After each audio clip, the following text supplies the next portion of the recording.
Dans cette quatrième et dernière partie de l'exercice 2, on va utiliser un dernier critère pour la convergence d'intégrales, c'est l'absolue convergence. Donc ça, inutile que je vous rappelle le critère, on l'a déjà utilisé. Si une intégrale converge absolument, donc si l'intégrale de la valeur absolue de la fonction converge, alors l'intégrale de départ converge aussi. J'avais dit que je ne vous le rappellerai pas, je vous l'ai rappelé quand même.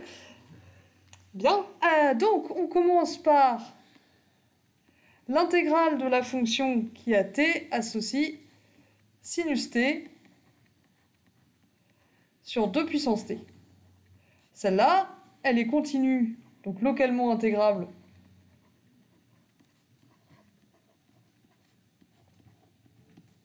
sur l'intervalle qu'on regarde, sur 1 plus l'infini. Et pour tout t supérieur ou égal à 1, pour tout t tout court en fait, qu'est-ce qu'on peut dire du coup, puisqu'on nous encourage à regarder la convergence absolue, qu'est-ce qu'on peut dire de valeur absolue de sinus t sur 2 puissance t? On peut remarquer, vous l'avez déjà utilisé beaucoup avec les séries, que sinus t en valeur absolue c'est toujours plus petit que 1.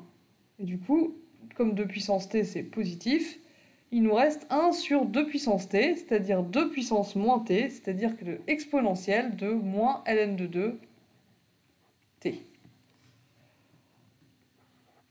Or, l'intégrale 1 et plus l'infini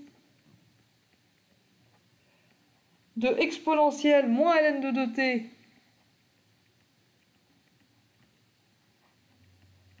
ça converge.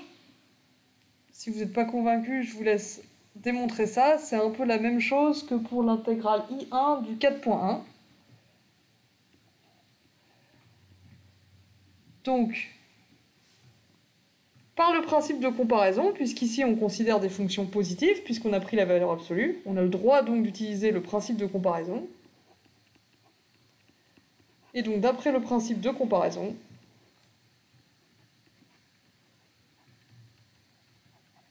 l'intégrale entre 1 et plus l'infini de valeur absolue de sinus t sur 2 puissance t dt, ça aussi, ça converge.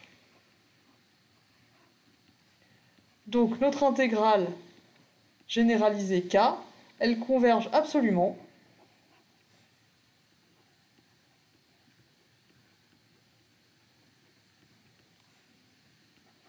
Donc elle converge. Moralité, en général, les sinus, on peut s'en débarrasser.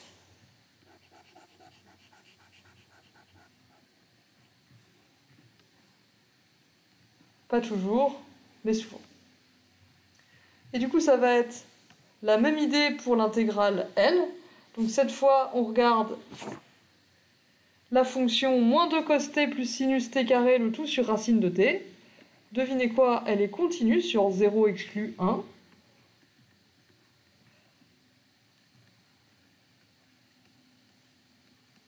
Donc, moins 2 cosinus t plus sinus t carré, le tout sur racine de t, et continue, donc localement intégrable.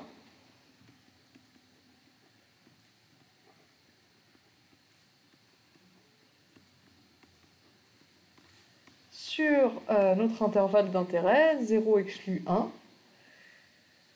Et de plus, pour tout t dans cet intervalle, qu'est-ce qu'on peut dire de valeur absolue de notre fonction?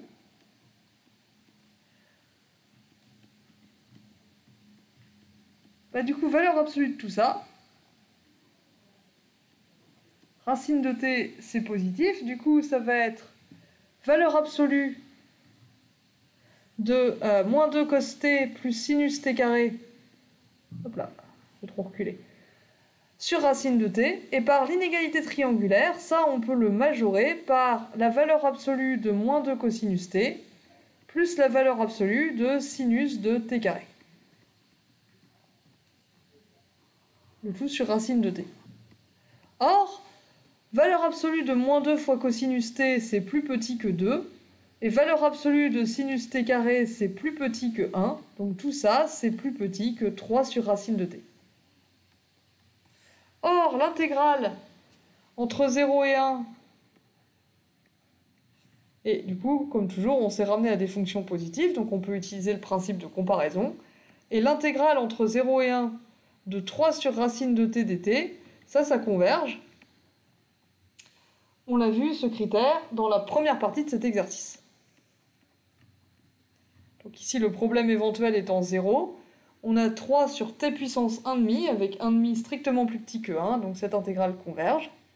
Donc, par le principe de comparaison,